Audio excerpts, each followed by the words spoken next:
व्यक्तिविशेष April. प्राध्यापक मा. देशमुख. ज्येष्ठ इतिहासकार प्राध्यापक मा. देशमुख यांचे मार्च 2025 मध्ये नागपूर येथे निधन झाले. ते 89 वर्षाचे होते. त्यांच्या कार्यात बहुजन चळवळीला आणि इतिहासाच्या अभ्यासाला नवी दिशा मिळाली. प्राध्यापक मा. देशमुख यांचा जन्म 1937 मध्ये नागपूर जिल्ह्यातील सावनेर तालुक्यात असलेल्या विसापूर या गावी झाला. एका शेतकऱ्याच्या पोटी झाला.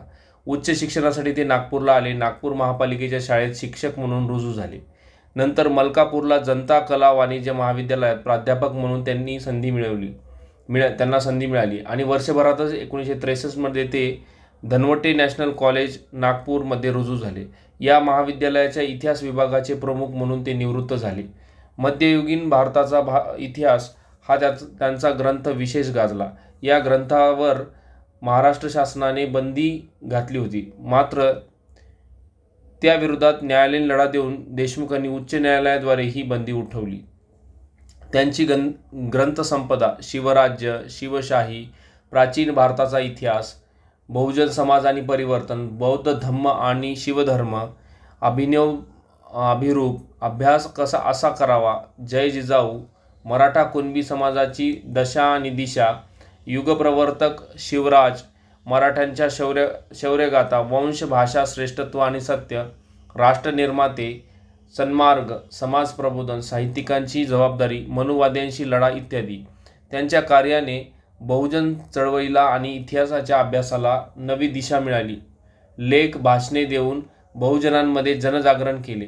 1999 मध्ये मराठा सेवा संघाच्या वतीने शिवराज्य पक्षाची घोषणा झाली.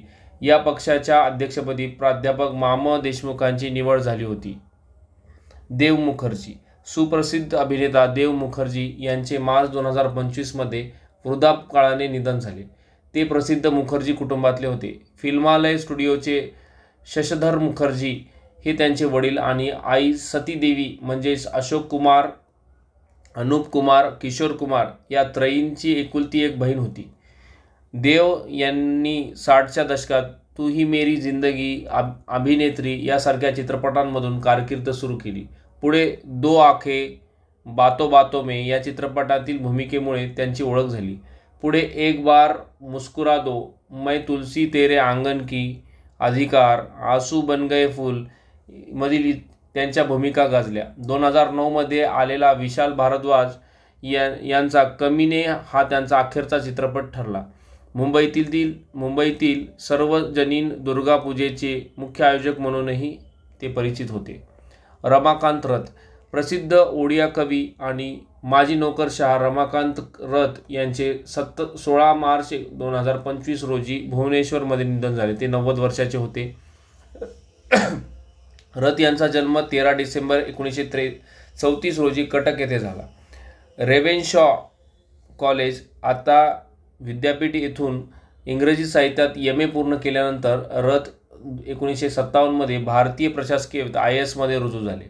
राज्य आणि केंद्र सरकारमध्ये अनेक महत्त्वाची पदे भूषवल्यानंतर ते 1992 मध्ये ओडिशाचे मुख्य सचिव म्हणून निवृत्त झाले. रथ यांच्या काही प्रमुख कविता संग्रहांमध्ये केते दिनर, अनेक कोठरी, संदिग्ध मृगया, सप्तम ऋतू, सचित्रा अंधार, श्री राधा, श्रेष्ठ कविता यांचा समावेश आहे. त्यांच्या काही कविता इंग्रजी आणि इतर भाषांमध्ये अनुवादित झाल्या आहेत. 1993 ते 98 पर्यंत त्यांनी केंद्रीय साहित्य अकादमीचे उपाध्यक्ष आणि 1998 ते 2003 पर्यंत अध्यक्ष म्हणूनही काम केले. साहित्य अकादमी पुरस्कार 1977, सरल पुरस्कार 1984, विशू सन्मान 1990, साहित्य अकादमी फेलोशिप 2009 ने सन्मानित करण्यात आले. पद्मभूषण पुरस्कार 2006. व्हिक्टर मेनेझिस. भारतीय वंशाचे अमेरिकन ज्येष्ठ बँकर व्हिक्टर मेनेझिस यांचे अमेरिकेत 77व्या वर्षी फेब्रुवारी 2025 मध्ये निधन झाले. त्यांचा जन्म पुण्यातील होता. 1970 मध्ये IIT बॉम्बेमधून इलेक्ट्रिकल इंजिनिअरिंगची पदवी मिळाल्यानंतर मेनेझिस अमेरिकेतील Massachusetts institute of technology MIT business स्कूलमध्ये पदवीसाठी गेले. पदवीनंतर लगेचच ते सिटी बँकेत कॉर्पोरेट बँकर म्हणून रुजू झाले. तब्बल 32 वर्षे सेवा देऊन वरिष्ठ उपाध्यक्ष म्हणून निवृत्त झाले. 2001 मध्ये भुज येथे झालेल्या विनाशकारी भूकंपानंतर सुरू झालेल्या अमेरिकन इंडिया फाउंडेशन या उच्च प्रोफाईल परोपकारी संस्थेच्या संस्थापकांपैकी ते एक होते. नवीन चावला. भारताचे माजी मुख्य निवडणूक आयुक्त नवीन चावला 1 फेब्रुवारी 2025 रोजी हृदयविकाराच्या झटक्याने निधन झाले. ते 89 वर्षाचे होते. दिल्लीमध्ये जन्मलेल्या चावला यांनी इतिहास विषय घेऊन पदवी आणि सार्वजनिक प्रशासन विषयात पदव्युत्तर शिक्षण घेतले.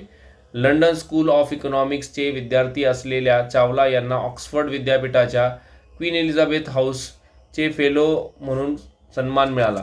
चावला हे 1969च्या बॅचचे IAS अधिकारी होते. दिल्ली वीज मंडळाच्या प्रमुख पदासह दिल्ली, गोवा, पुदुचेरी, लक्षद्वीप या राज्यात आणि केंद्र सरकारच्या कामगार, गृह, माहिती प्रसारण या विभागामध्ये त्यांनी सचिव आणि संयुक्त सचिव म्हणून सेवा केली. माहिती आणि प्रसारण मंत्रालयात असताना त्यांनी ओपन स्काय धोरणे आकार देण्यास मदत केली होती. 2005 मध्ये निवडणूक आयुक्त म्हणून नियुक्ती झाली. पुढे एप्रिल 2009 ते जुलै 2010 या काळात त्यांनी देशाचे 16वे मुख्य निवडणूक आयुक्त म्हणून काम केले. या काळात तृतीयपंथीयांना स्वतंत्र इतर या वर्गवारीत नोंदणी करून मतदानाचा हक्क देण्याची तरतूद त्यांनी केली.